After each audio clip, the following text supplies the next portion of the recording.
At spring break, I went to Europe to work with some colleagues on modelling the spread of infectious diseases, just as the full situation about coronavirus was starting to become clear to the British and American governments.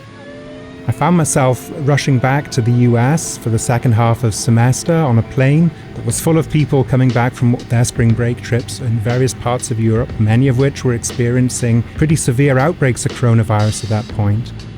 And I can remember thinking it would be really ironic if someone who spends their life modelling the spread of infectious disease was responsible for bringing back infectious disease to our campus.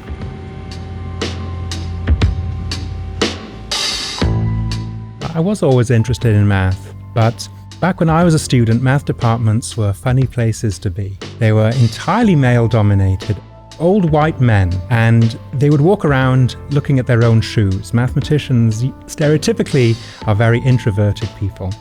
I thought I couldn't spend the rest of my life in this sort of environment, and so I went and I visited the biology department, and it was a revelation to me. For a start, they weren't just men, they were men and women. They had a coffee room, people were talking to each other, people were laughing, making jokes, and I thought this is a place I'd like to be. And so I learned about applying mathematics to describe the biological world, and I ended up settling on the spread of diseases as a topic to work on. But one thing I really learned, and one thing I know looking back at my undergraduate days, is all the opportunities that you have as an undergraduate, and how important it is to seize them all and take as much advantage as you can of everything that's offered to you. For instance, I often work with undergraduate students who come to my lab and model lots of different biological systems, including the spread of infectious diseases. At the moment, I'm working with a student who's modeling the spread of mosquito-borne diseases like dengue virus and Zika. There are lots of opportunities like this at NC State. Your job is to seek them out and take advantage.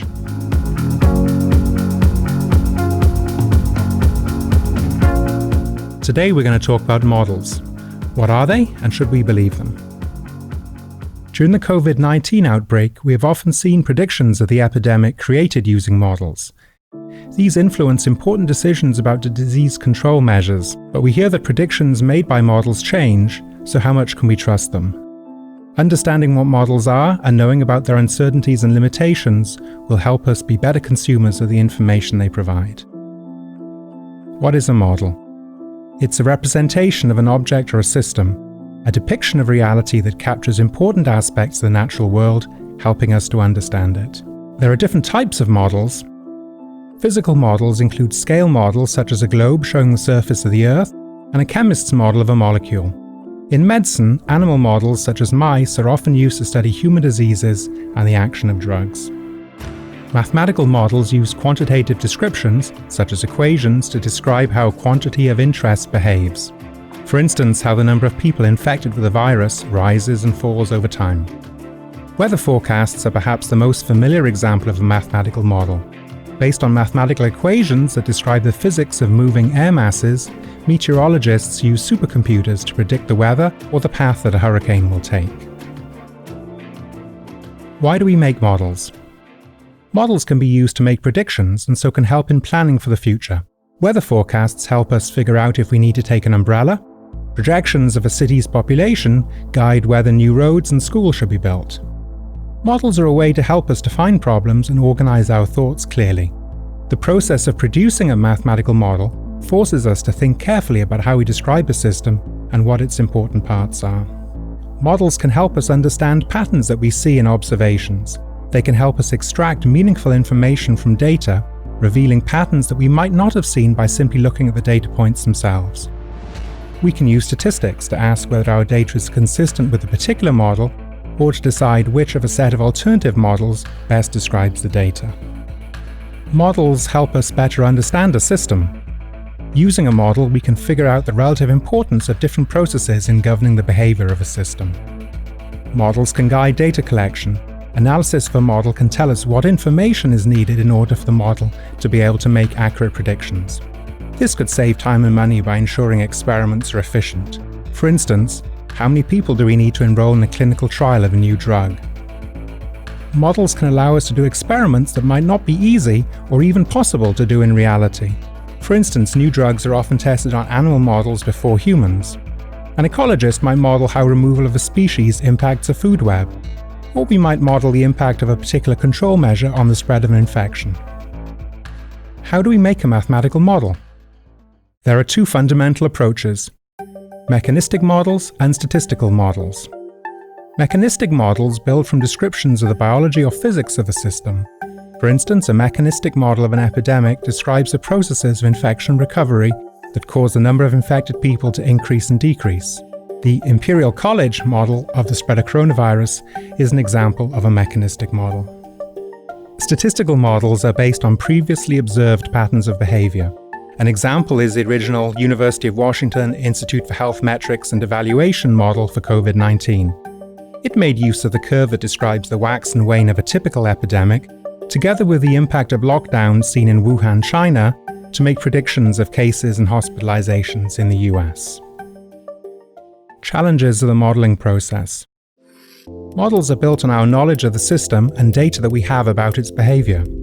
The world is complicated, so making a mathematical model usually involves making simplifications. In an ideal world, we would compare predictions made by the model against observed behavior and improve the model if needed. Limited data makes this challenging during the early stages of an outbreak. Modeling coronavirus was, and remains, challenging.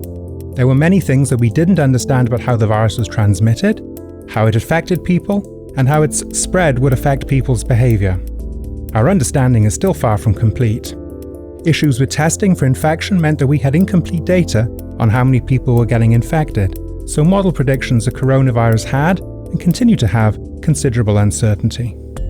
But even when we understand a system well, model predictions are typically uncertain. Think about how the weather forecast for the weekend can look quite different if you check on Monday, and then again on Thursday or Friday.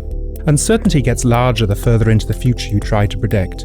We see this in the cone of uncertainty for a hurricane forecast.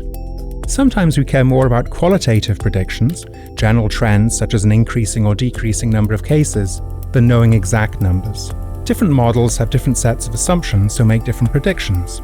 How do we know if we should trust a model's predictions? One approach is called ensemble model forecasting. We get different models to make predictions and see if they agree. Hurricane forecasts use this idea. If there is general agreement between some set of models, we place more confidence on that broad prediction. If we see one model is an outlier, maybe that model needs some improvement. One important difference between weather forecasts and COVID-19 forecasts is that people's behavior changes in response to knowing that an infection is spreading, in turn impacting that spread. In contrast, knowing that it might rain tomorrow has no effect on the weather. Modeling changes in human behavior is a relatively new research area that is benefiting from increased collaboration between social scientists, economists, and mathematical modelers. So, should we trust projections of COVID-19 obtained from models? As we have learned more about the virus and the way it spreads, the quality of models has improved. Many different models make similar statements about the impact of control measures such as lockdowns and the risk of resurgence following relaxation of controls. This gives us increased confidence in these predictions. Predictions that are accompanied by uncertainty bounds give us some idea of the level of trust that we should place in them. When you're a modeler, the system you are studying often feels abstract, theoretical, and distant. When I was sitting on that plane, I suddenly realized that this was very real and I was very much a part of it. In my video, I talk more about COVID models and what we learned from them.